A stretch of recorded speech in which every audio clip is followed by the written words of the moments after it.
And a very good morning to you. How you doing? It's 11 o'clock Sunday morning, the 4th of October, 2020. It's been a miserable weekend here in the Northwest. It's done now else but rain. It is me, the BBG. We're going to be looking through the Sunday newspapers. You know the drill now. And we'll eavesdrop on the Andrew Marr and Sophie Ridge programmes as well. Welcome to Sunday View. Do get in touch via Twitter. It's at Richie Allen Show there. It's the BBG, not the BBC. You're listening to the Richie Allen Radio Show, live from Salford in Greater Manchester. It's the Richie Allen Show, broadcasting live on richieallen.co.uk and multiple platforms around the world. And now, here's your host, Richie Allen. Sure, Sunday mornings wouldn't be the same without a bit of Sunday View, eh? Lot of happy faces around Salford this morning. The rugby league team, the Salford Red Devils, defeating Warrington yesterday afternoon. An amazing thing. Salford getting to its first ever, well, not first ever, its first Challenge Cup final in 51 years. I watched the game myself and I enjoyed it immensely. As a recent convert to rugby league. Yeah, I love the sport now. Happy days. The final in 2 weeks, although whether any of the Salford fans will be able to make the journey to London to support their team, and the Leeds fans as well, it must be said, who they will play in the final. Well, it's anybody's guess. Anybody's guess. Congratulations, Salford Red Devils. Come here and I tell you, I had an argument yesterday. This is true. I had an argument with a woman in Salford, a disabled lady, a wheelchair-bound disabled lady, whom I know because I would bump into her from time to time. She has a helper dog that accompanies her everywhere, a beautiful golden Labrador. And I like this woman a lot. And I like bumping into her. And we had a bit of an argument. And it was about the COVID restrictions and my feelings on the restrictions and my beliefs, which I don't need to get into with you because you know them if you listen to this garbage often enough. You know how I feel. I think you and I, you and me and you, I think we have similar, but we think similarly on what's been happening. So I got into a bit of an argument with her because we were talking about what's been going on. And I gave my opinion because it was solicited. I was asked. I said, well, this is my opinion. And she wasn't happy at all, very unhappy. And kind of got a bit angry at the idea that I would be flippant or blasé about the health and the well-being of others. Basically, I should be all in favour of lockdown and restrictive measures, COVID measures, because it's for the greater good. It's for the good of everybody and for the good of vulnerable people like her, she told me. Now, I've never seen her as particularly vulnerable. Now, you know I'm no virtue signaller, and I grew up around a lot of people with disabilities because for some years my family were involved in the Irish Wheelchair Association.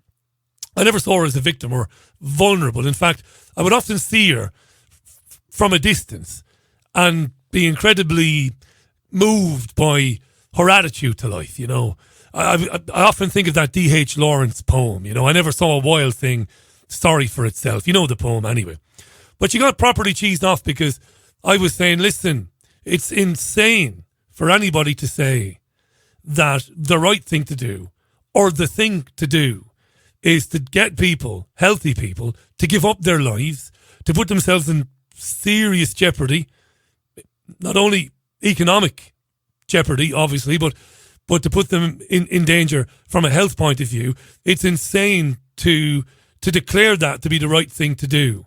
Oh, we've got to protect some people that might be vulnerable to a virus.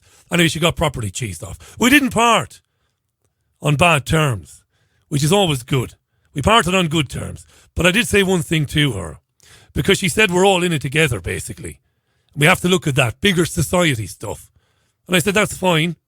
So if I miss a mortgage payment then, or two, because of the situation I might find myself in, will you be chipping in? Will you be chipping in? I didn't get any answer to that. Welcome to Sunday View. Going to take a tune as we always do to kick off. When we come back, looking at the front pages of the newspapers. Sunday morning, October 4th, 2020. I do look forward to your tweets as well. Get them in to me. It's at Richie Allen Show. You can tweet me about absolutely anything, all right? So we'll kick off with Dire Straits then this morning. Right, we'd better crack on then. Dire Straits there, Mark Knopfler and Walk of Life on the Richie Allen Radio Show. I didn't do a marvellous job of explaining that argument I had. Ultimately, the gist of it was, from her point of view, that somebody with my opinion, I would be a pretty horrible person, basically. Somebody that would quite happily allow people to be sick or to die, that I have a kind of, well, I'm all right, Jack, screw you attitude, which is kind of gaslighting. It's what they've been saying since day one. But that's nonsense, of course. It's total nonsense. My argument is, and will remain, how can you ask somebody to give up their lives, to effectively give up their lives, to give up their livelihoods, to give up all notion of joy, happiness, freedom of movement, freedom of expression, just in case, to do that, lest somebody else get a virus? It's insane. But the opinion seems to be the majority opinion. Because when I walk around, whether it be Salford, whether it be Manchester, and I ask people, and I do ask people, I very rarely mention the radio show or the media, the majority opinion seems to be, sadly, it's the right thing to do. We have to protect people. And it doesn't matter what I say. When I say, well, you're in danger of losing your job. Yeah, you've told me that your partner isn't doing well mentally. He or she isn't getting on well with what's happening. He or she is losing their job as well. Yeah, but it's a good idea because it might prevent some old person getting a virus. Yeah is the answer. It's astonishing. Let's look at the front pages of the papers. The Observer. Fears grow for Trump's health amid chaos over election plans. You're probably following this. I'm not going to cover it today. I couldn't care less about Donald Trump and coronavirus. I'm not interested in it. Sunday Telegraph, same headline. Same vein, same story. Trump given oxygen as vital signs are concerning. Sunday Times, Trump gambles on radical new drugs to beat the virus. Speaking from the hospital where he's currently staying, Trump talked about drugs, the antiviral drug remdesivir and all of that. This is all over the place this morning. Sunday Express asks the question, just how ill is President Trump? Sunday Mirror front page, Trump, will I die? Allegedly, Trump asking the question, will I die, after a long time friend of his passed away, allegedly from COVID, back in March or April, I can't remember. I don't care. Yes, the interweb, social media, the Twitter pages, the Facebook pages of millions of people, conspiracy theories, QAnon and all of that. I'm not denigrating conspiracy theories now. Don't get excited. All this stuff about, are they trying to kill Trump? Paul Craig Roberts, the great Paul Craig Roberts, it must be said, sent me a link to an article on his website this morning, paulcraigroberts.org. Is Trump being assassinated by his wrongful COVID treatment? This is monumental bollocks. It is monumental bollocks. It is distraction theatre. Nobody's trying to kill Donald Trump. Nobody. Trump is a neocon Zionist wet dream. He's done everything that they, the hidden hand, them, the big T, the elite, everything they asked of him. Now, might there be some other agenda going on there? Might somebody want to ferment social disorder, violence, in order to, I suppose, roll out the inevitable martial law? Maybe, I don't know. But Donald Trump is not any secret agent bringing down the deep state. He's a Zionist's wet dream, Donald Trump. So I'm not getting into it, even though I just did get into it. Dreadful. Nonsense, this. Mail on Sunday, Boris's dad broke his mum's nose. This is a new biography of Prime Minister Boris Johnson, written by a guy called Tom Bauer. And the Mail on Sunday is given this biography of Boris Johnson. Well, it's given it a big push today. 12 pages of the newspaper dedicated to this new biography. The allegation is back in the 1970s, Stanley Johnson assaulted his wife and broke her nose. He has not responded to any calls to comment this morning. 13 minutes past the hour. The Conservative Party conference this week, it's conference season. It's all virtual now, as you're probably aware, because of this COVID nonsense. You had Labour, didn't you? You had the Lib Dems. Now you've got the Conservative Party conference. Boris Johnson will address conference this week. He gave a live interview to Andrew Marr this morning on the Marr Show.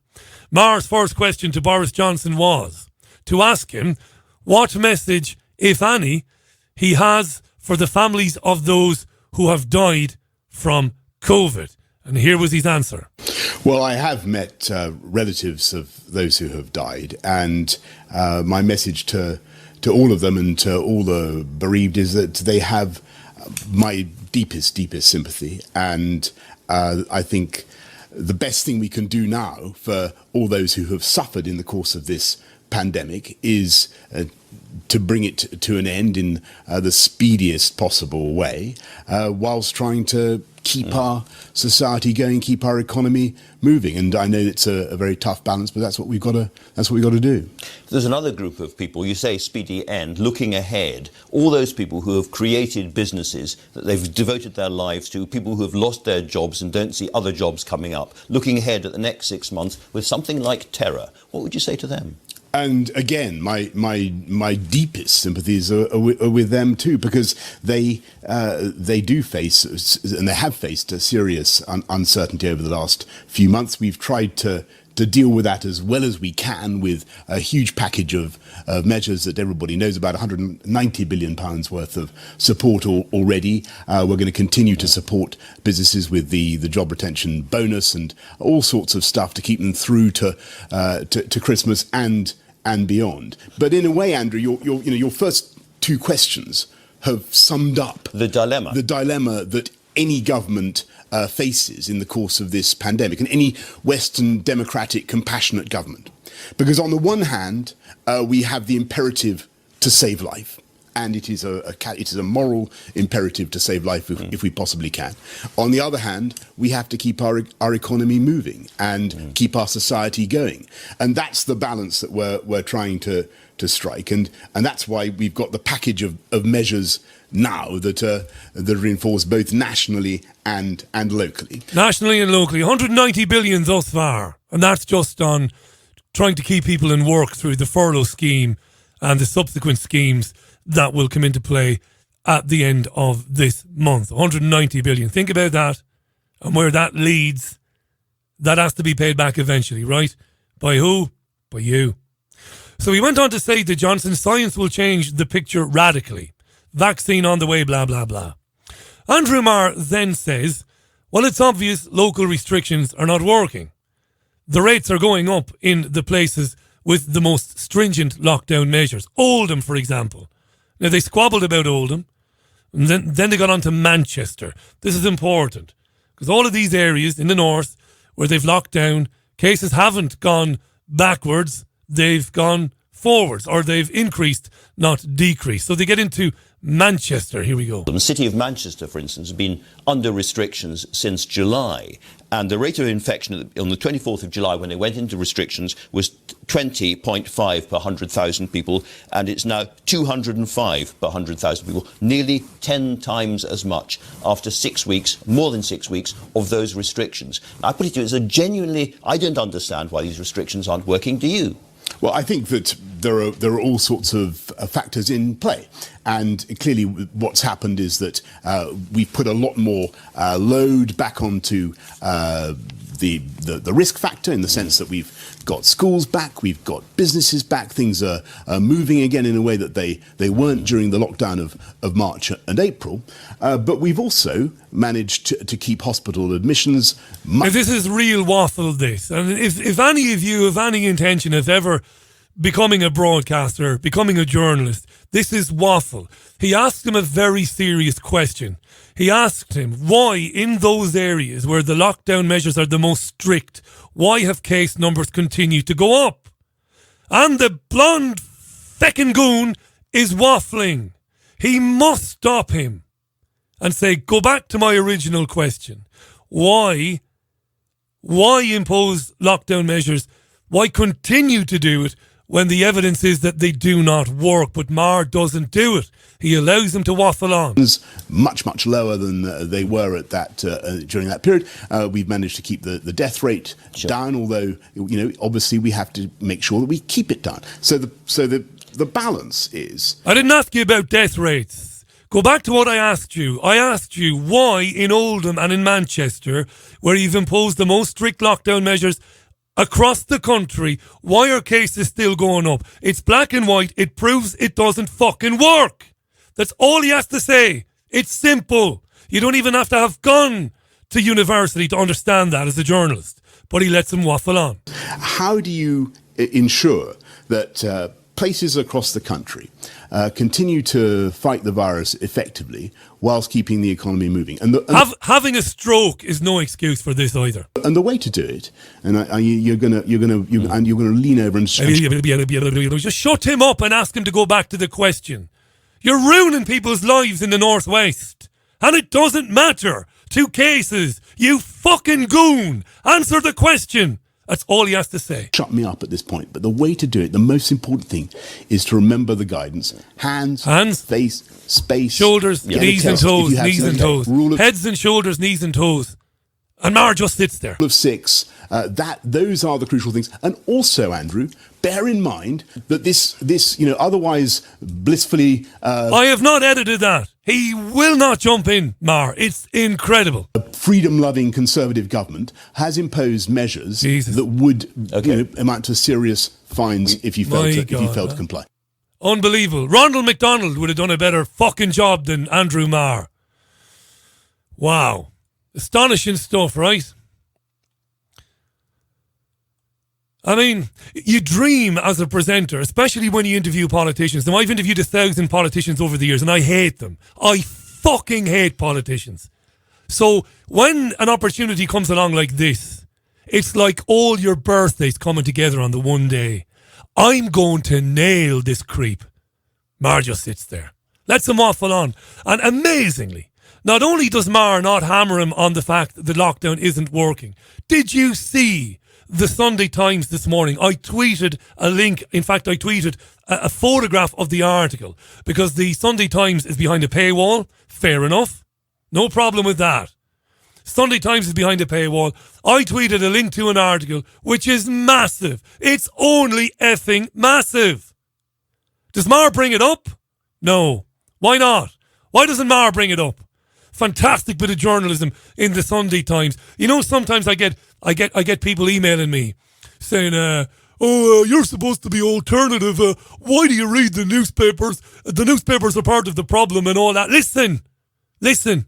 There are diamonds in the rough. There are still journalists at the Times, at the Telegraph and at the Mail on Sunday who are still doing their job. Outstanding bit of journalism from the Sunday Times. They have managed to gain access to a raft of emails which demonstrate clearly, unequivocally, that in wealthy, affluent areas down south, where COVID-19 rates are far fucking higher than Oldham and Manchester, no lockdown at all. One of them being the Chancellor's own seat. It's a massive revelation, this, in the Sunday Times. This is huge.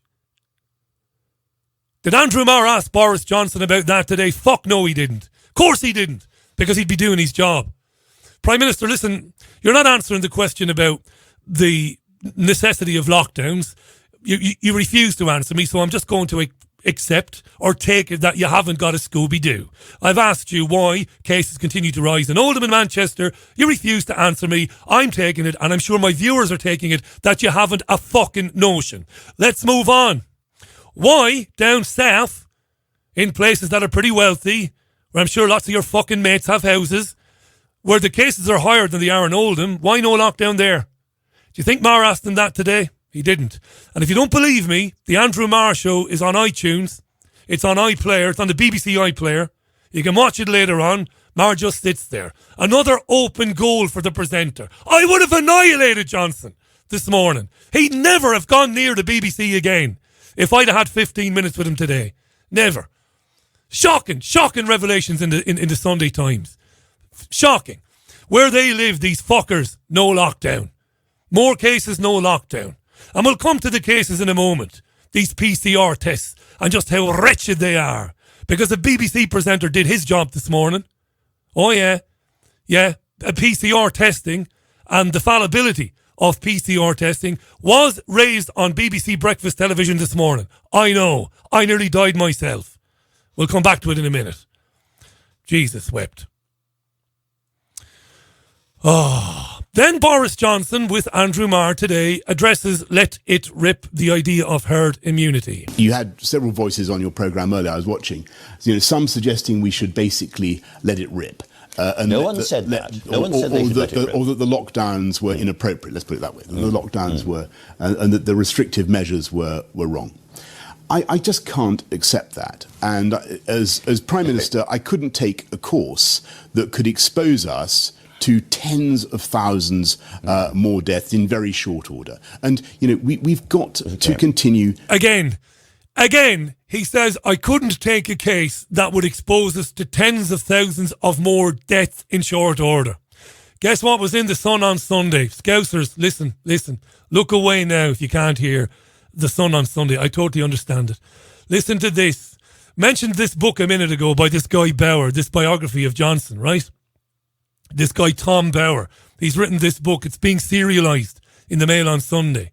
This guy features in the Sun on Sunday today because he has said, this guy, that Boris Johnson and Matt Hancock were panicked into the national lockdown by Neil Ferguson. Remember this dickhead Neil Ferguson, Imperial College London, the guy who couldn't tell you what day it is?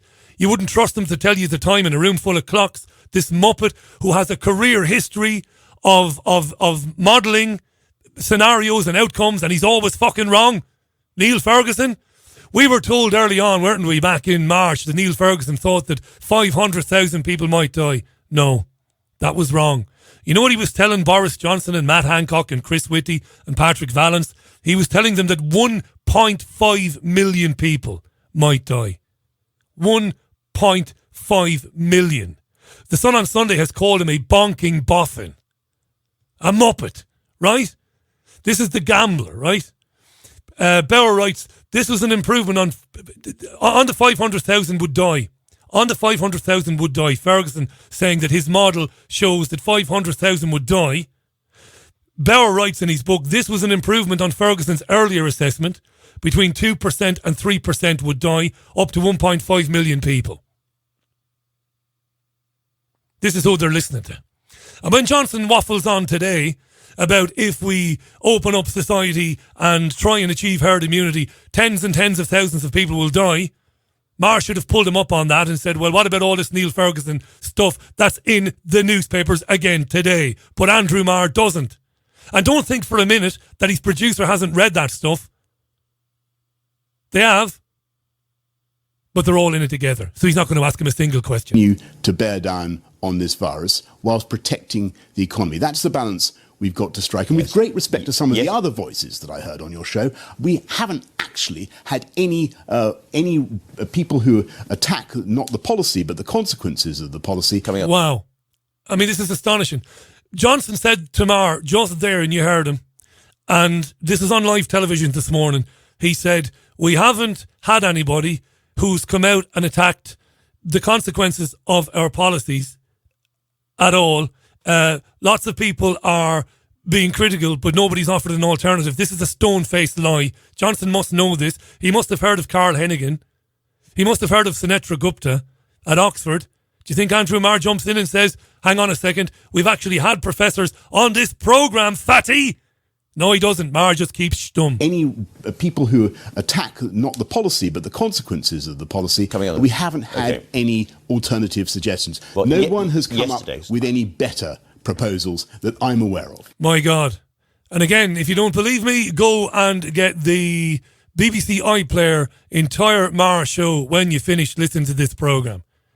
My God. Johnson sits there and says, nobody's saying anything else that I'm aware of. Marr can just take him to the cleaners. He can take him to the cleaners. And just sits there. Is it the stroke that he had? Am I being insensitive now to people who've had strokes? I couldn't give a fuck. The way things are going, I'm going to have a stroke myself before the end of the day. Hennigan is all he had to say. Sunetra Gupta is all he had to say. There have been many papers by scientists against the lockdown and against mask wearing. And instead of presenting the alternative, what does Marr do? He goes right back to the blame game. Who's to blame for spreading the virus? Yesterday, you said that people up and down the country have become complacent and blasé during the summer.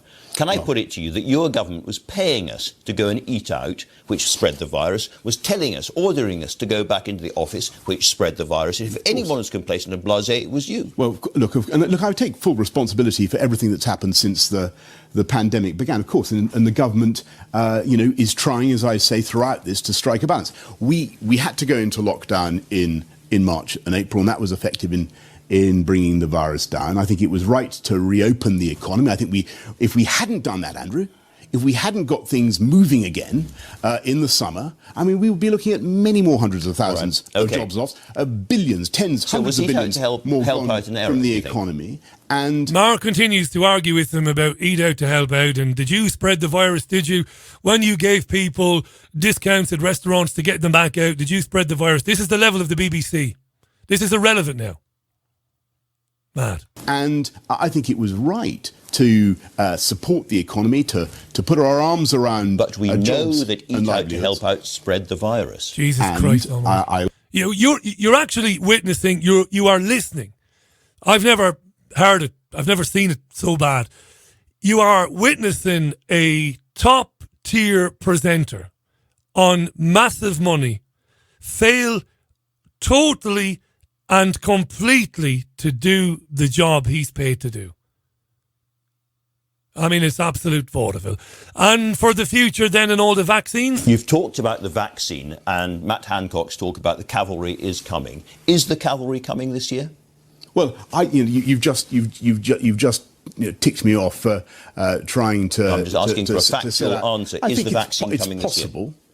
It's possible that we will make significant progress on the vaccine this year. I went to see the scientists at AstraZeneca in Oxford, and those teams they seem to be doing fantastically well. But if it doesn't come this year, I don't are we want to get people's hopes up on the vaccine unnecessarily, because I think there's a good chance, but it is not certain. And if it doesn't come, if the cavalry doesn't arrive, are we facing a yo-yo in and out of restrictions up and down this country, possibly for years to come?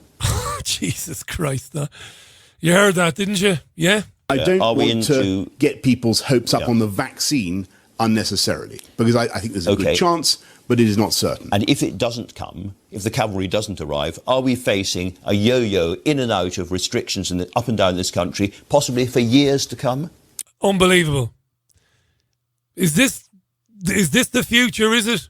If we don't have the medicine, if we don't have vaccines, we'll be yo-yoing in and out of our houses and our jobs for years to come.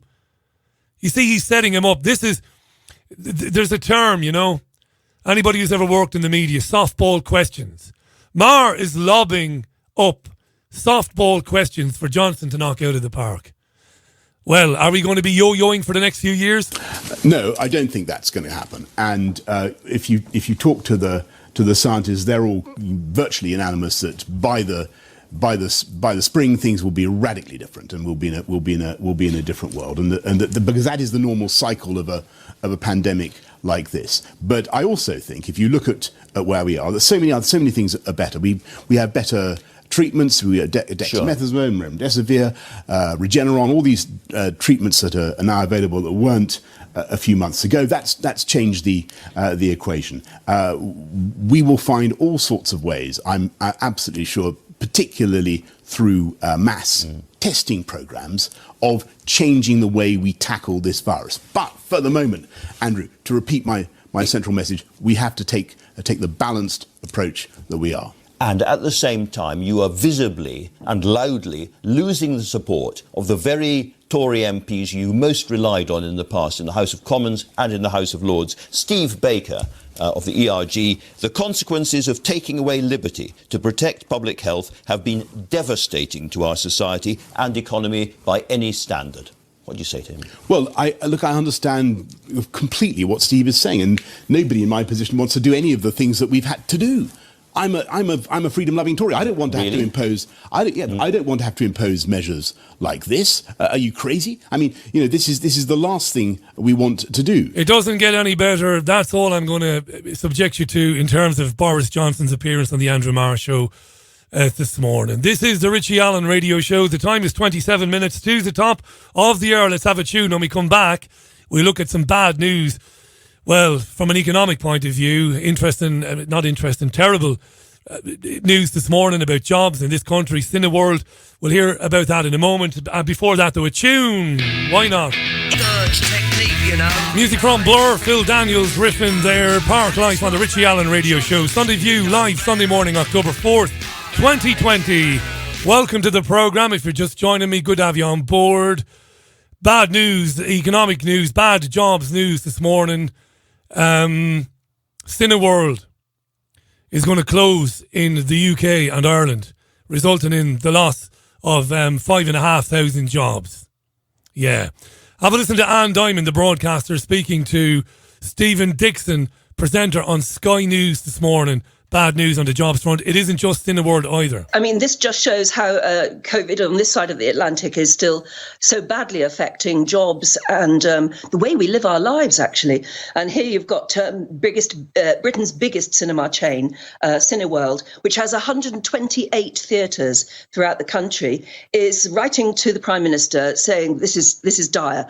And the reason that we've been catapulted into this crisis right now is because of the release of the latest Bond film, which was due to be, I think, this month. And the Bond producers have now decided to put it off at least until April, because they're very spooked by how badly Tenet did, which is the big Christopher Nolan movie, which was expected to pull people back into the cinemas and didn't, frankly. And they're so spooked by that, and clearly they've invested an awful lot of money in this latest Bond movie, that they're deciding to put it off until hopefully they can fill theatres. The problem now is that, as Cineworld is saying to the Prime Minister, we're probably just going to have to close down completely and put 5,500 people out of work.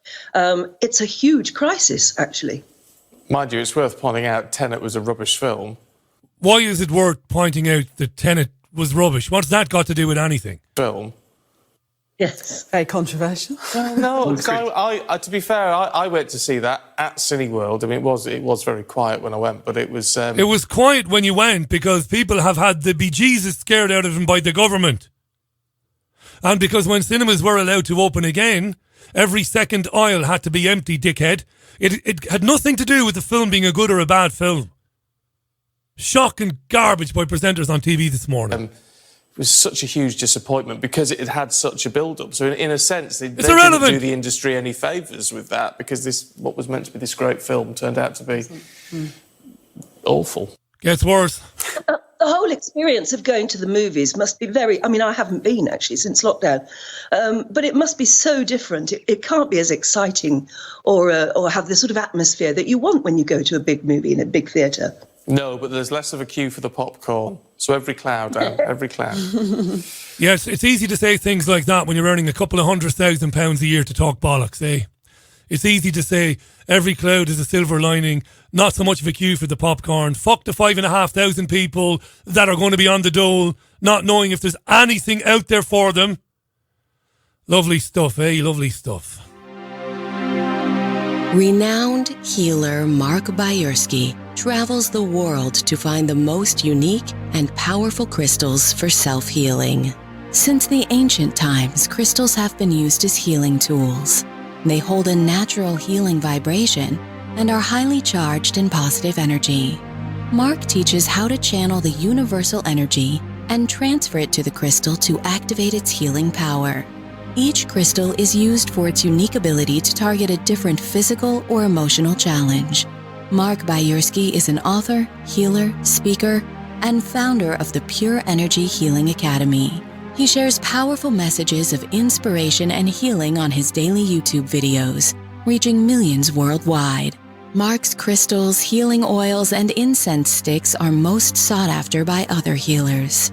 His collection is available online at www.markbayersky.com.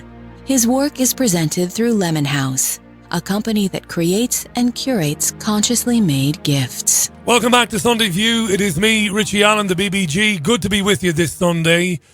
I think, at least around the northwest anyway, I think we've had the worst of the rain, at least for now.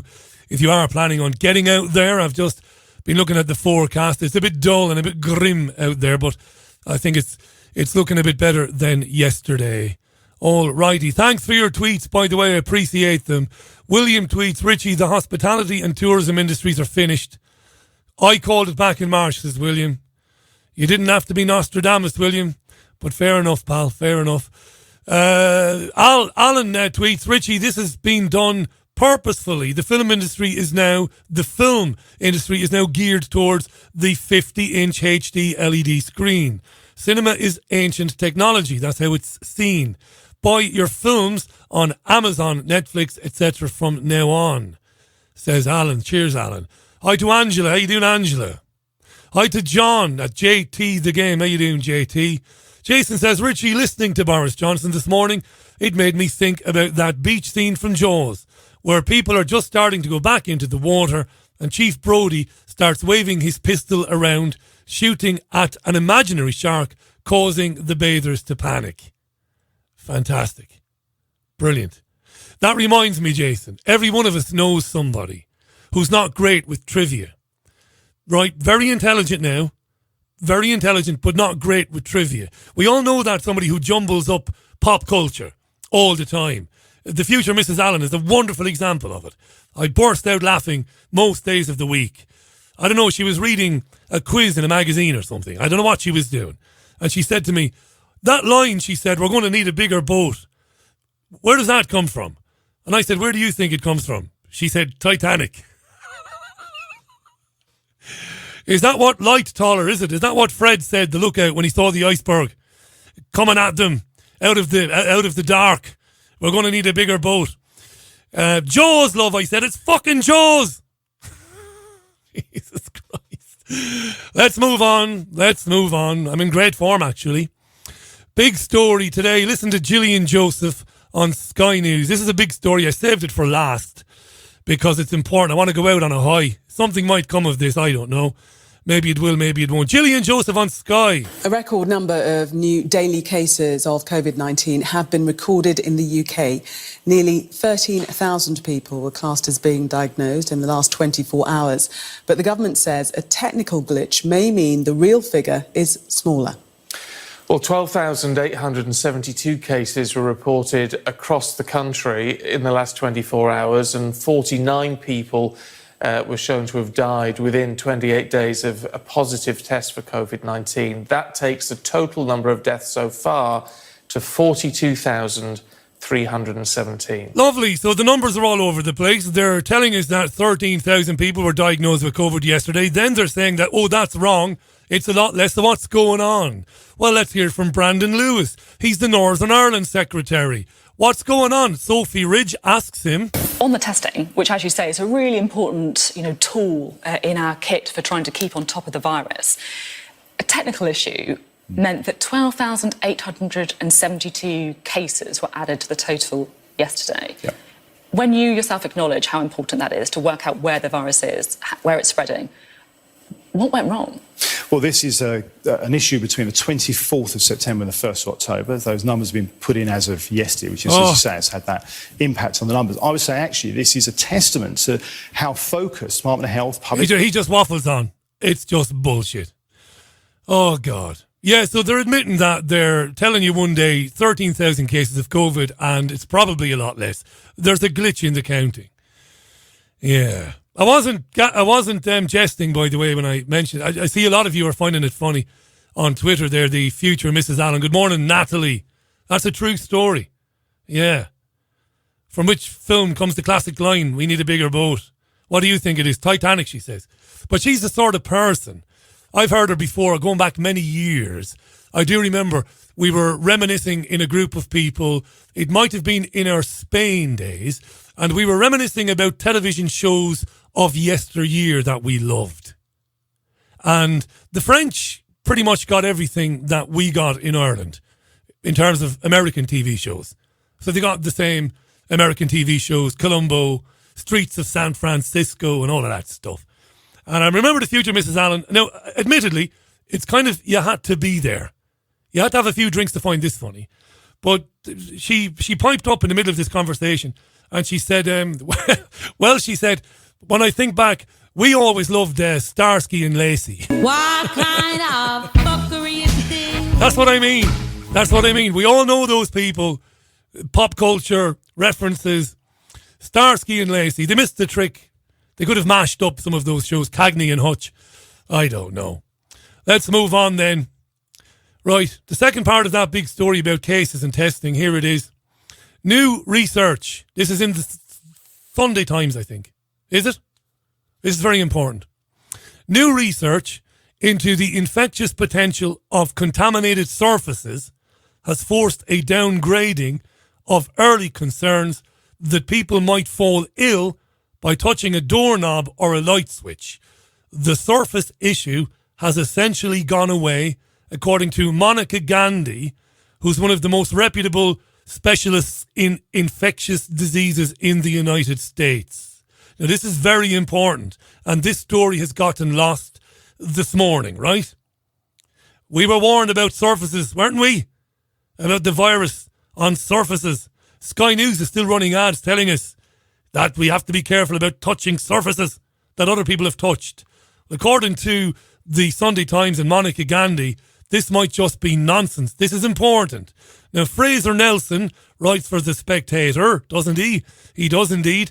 And he was on the Andrew Marr show this morning reviewing the newspapers, and he wanted to talk about this very important story. Yeah, this is a fascinating study, this one, saying that we have until now thought you could get virus from surfaces. Certainly anybody who's going into the office right now will see they're being wiped very carefully. Some school kids, for example, are being told their homework marked because the homework jotters might contain the virus. But now a University of California professor says this isn't really the case. It's not through surfaces, it's because of people. Now, if this is the case and the fears of contracting the virus from surfaces have been exaggerated, that means a lot of disruption has taken place which needn't have been the case. But more importantly, the virus poses perhaps less of a threat than we had thought, through services, through showing up in school, through showing up to work. So this is, of all the stories today, perhaps one that matters the most for people's everyday lives. Of course it does. Genuinely new news. Genuinely new news, says Andrew Marr. I think it's time he retired, I think. Never been one for ageism. Don't like it. Think back to Sue Barker. Sue's the best broadcaster on the planet. They're getting rid of her from a question of sport. I'm sure she'll continue to do Wimbledon. Great. I'm not ageist, but Marr, he's been cracked upside the head too many times, I think. That is a huge story, but it isn't getting any, as I said, it's not getting any take-up around the UK media today. Now, this is important. I'm going to leave you with this. Listen up now. I mentioned at the top of the programme that a BBC presenter did his job today. This is good. This morning on BBC Breakfast television, the British teachers who were trapped in Italy under quarantine because they kept testing positive for COVID. Remember them? Very important, this. Kept getting tested week after week after week, even though they were isolated. And the tests kept coming back positive. So they were kept in quarantine, in limbo, couldn't leave Italy, right? Right. After speaking to those students this morning, those teachers this morning, the BBC spoke to a woman called Nigat Arif. Now, Nigat Arif is a GP, but she's also got a lot of information. She's also got some qualification in epidemiology. Listen to this. Very important. The most important thing you'd hear all day today. This is about PCR testing. Why on earth is it happening that people are testing positive, the symptoms then go, they've isolated for a period of time, and yet the tests keep coming back positive? Let's talk to one of our... Very important question, isn't it? Breakfast GPs, Dr. Nihat Arif. Morning to you. So, yeah, one big question. Why do these positive tests keep on rolling through? So it's important to understand how the test is done. So the test that Lily Rose and her mum Beverly are talking about is the PCR test, the polymerase chain reaction test. It's a swab that goes at the back of the nose and the throat, and we take some saliva. Then that swab is taken to the lab. They take what's known, they try and detect the RNA, which is the virus, bit of the genetic material of the virus, by adding a reagent to it. And then once they add the reagent, that sort of the test makes billions and billions and billions of copies of the RNA, and that lets then the pathologist, whoever's looking at the test, to know that this is a positive test.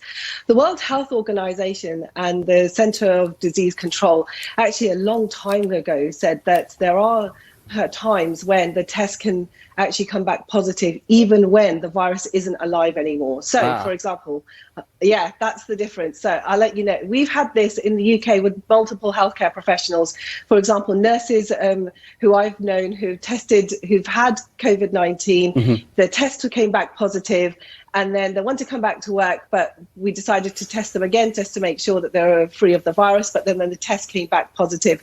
And one nurse had 6 consecutive tests that came back positive. And this is the real problem, isn't it? This is the crux of it, because if you're... Are you listening to this now? Crux of it, because if you're testing positive, but you're no longer contagious, whether it be the nurse you refer to, or Lily Rose, or the lads that we were hearing from, you're still holed up, but you have no risk to anyone. Yeah, so the theory is that... This is massive now. That actually there are fragments of the test that are still left behind, but the test isn't... no test is 100%, but the test will still come back positive. But those fragments are just little fragments, and it's not a live virus that you can pass on. So it's the difference between, is it a live virus that you can transmit, or is it a virus that's just lingering around? And how long it lingers around? Well, we're still looking at the studies of that. This is massively important. Again, you won't hear anything more important today than what she just said there. And what she essentially did was repeated what Dr. Sucharit Bhakti said to me on Wednesday last, the co-author of COVID False Alarm, the epidemiologist based in Germany, renowned epidemiologist. He said the exact same thing. He described the PCR test as she did, and he described its failings as she did. And what she just basically said there was, millions and millions of Brits, people living in the UK, have had coronavirus 19, whatever it is. Right? I'm pretty sure whatever this is, if it exists, I'm pretty sure I had it. Millions of, the vast majority would be asymptomatic, hardly felt it at all. But what she said there is, so you've had it, didn't do you any harm, built up the antibodies. You are likely to continue testing positive for the virus every time you subject yourself or submit yourself for a test. This is astonishing stuff. And if you take the Sunday Times today, if you take the Sun on Sunday, apologies, Scousers, I don't like it either. If you take the Mail on Sunday, and if you take the Andrew Marr Show and the Sophie Ridge programme, little bits, jumble them all up together, you get the true picture of what's really going on with this hoax. And for those of you who are cloth-eared bints or cloth-eared muppets and you only hear what you want to hear, the pandemic is a hoax. I'm not saying there isn't a virus. The threat is a hoax. You put some of the articles in the press today, you put one or two of the interviews, put them together and you get a clear picture. This is tyranny. Listen again to what she says and listen carefully. And the Center of Disease Control actually a long time ago said that there are times when the test can actually come back positive, even when the virus isn't alive anymore. So, for example, that's the difference. This is massive. So I'll let you know. We've had this in the UK with multiple healthcare professionals. Multiple healthcare professionals. So think big now. Think big.